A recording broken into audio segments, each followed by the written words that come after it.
Your first film credit was 2010, a short film called Every Day, Every Day. Could you tell us a little bit about that, please? That's actually a really, really cool short that was a part of a female filmmakers festival, the name of which I cannot remember. I was brought into it by the writer and star, who's a phenomenal actress out of the Twin Cities. And so she had this character, and she is a white woman out of the Twin Cities. She has one of these voices, though, that are crazy adaptable. It's deep, it's kind of husky.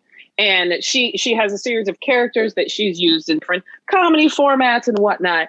But she stumbled upon this character that she would voice, and it was like this older blues man. And she had the idea of this film along with another incredible female filmmaker out of the Twin Cities.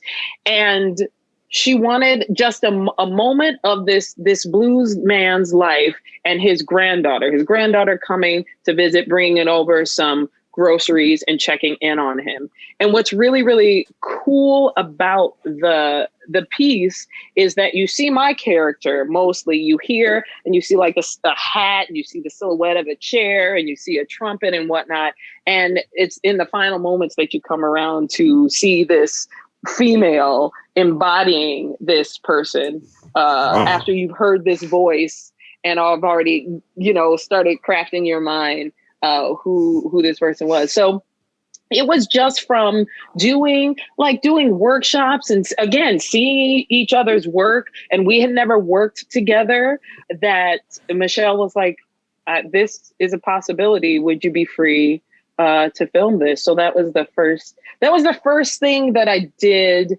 that was, like a fully fleshed and created short and submitted to festivals. In the Twin Cities, what doesn't show up on my resume, like the mainstay of life, after I came back from Minneapolis, didn't know how to become an actor now because I wasn't in LA anymore, dealt with the rowdy children, tried to show them they could achieve their dreams. Hopefully some of them are. I don't know. Some of them won't. Let's be real. Some of them won't.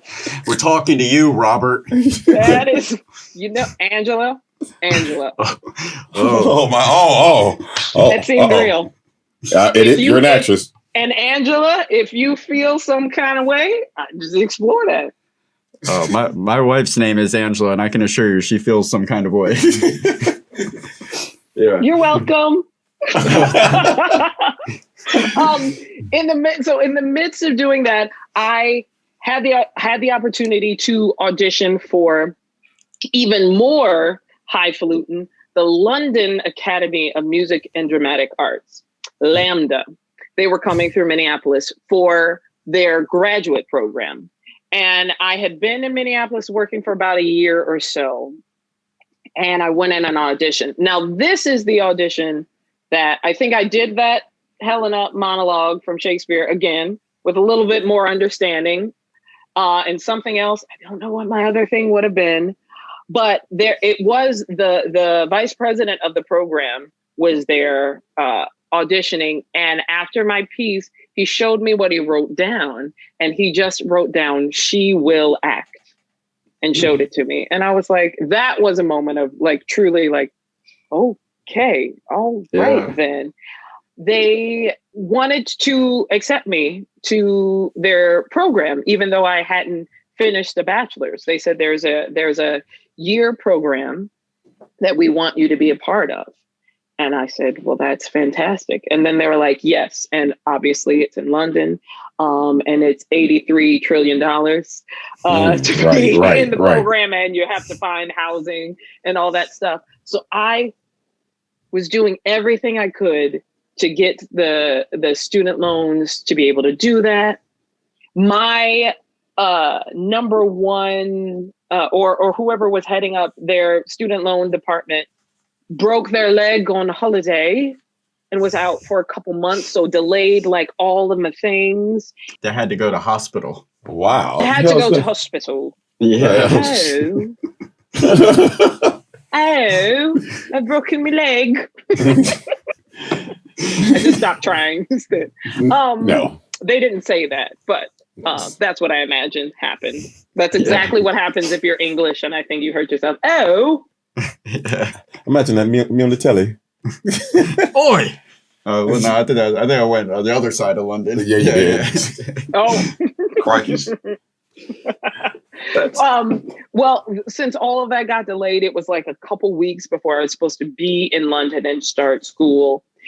All that to say, I ended up not going. That sucks. And it sucked. There are some times I'm like, if I'd have gone to Lambda, where would I be? But life has you where it is. And there's so many things that I wouldn't trade nothing from a journey now. Right. That's gotta be this, like, man, like it's like you're in the first program and you have to go back home to go to work. Like it's like goddamn, like these circumstance, like I'm doing everything I'm supposed to do. Why isn't life meeting me halfway? And circumstances keep sending me 2 steps back. It's a thing, and it's such a real thing with so many people's lives, but so much of an artist's life, feels like that. Feels like, yes, I'm finally seen. I'm doing the thing. Nothing but clear skies. And wait a second, why am I back in my parents' house? What am I doing on Monster.com? Why am I on Indeed? I'm not supposed to be here. My coworkers aren't on here. It's awesome that you kept going though, and still like kept working, because it'd be so easy. Like, once you get your heart set on something that's like, all right, I made it to the next level. And then now all of a sudden you're back here where you're perfectly content before that possibility opened itself up, is now all of a sudden not so great. So it's awesome that you stayed in practice and kept going and didn't let that deter you too much. Yeah. Again, I think it was a benefit of being in the Twin Cities, because even like the top echelon of like stars of the Twin Cities theater world and even film world that were still within the city worked hard. Like, it wasn't a matter of like, and we hit this pinnacle and then we stop and we expect things to roll in. They worked hard and tried new things and did experimental theater, or started making their own films, and so I think that practice was instilled in me from the beginning of my career, of like, oh, that's what you do. You work hard as you're doing a thing, and you also work hard to prep up the next thing, and you keep these contacts and these relations, and you try something new, and it's not really a making it. You got to keep going. It's always, you always keep working and you always keep going. So that was a thing I think that was really fortunate about that, the start, stop, delay, hope, opportunities snatched away, and find a way to keep going again. And I tell young people, I have friends that that when they have talkbacks with young people, they're like, don't do this. This acting thing, this theater, don't do this. It ain't what you think it doesn't make sense. It's not fun. It's not like, and I respect everybody's journey. My take is it'll tell you whether or not you're about this life. Right. It'll show itself. It won't be hard. If at the end of the day, you've put in 80 plus hours on top for something that's yielding no profit, but because of what you love, or you're sleeping fulfilled, you're sleeping excited about diving into whatever this next project is, that shows itself to you whether or not this is the thing for you. Because especially theater, the hours are long and it's exhausting, and doing 8, 10, 12 shows a week.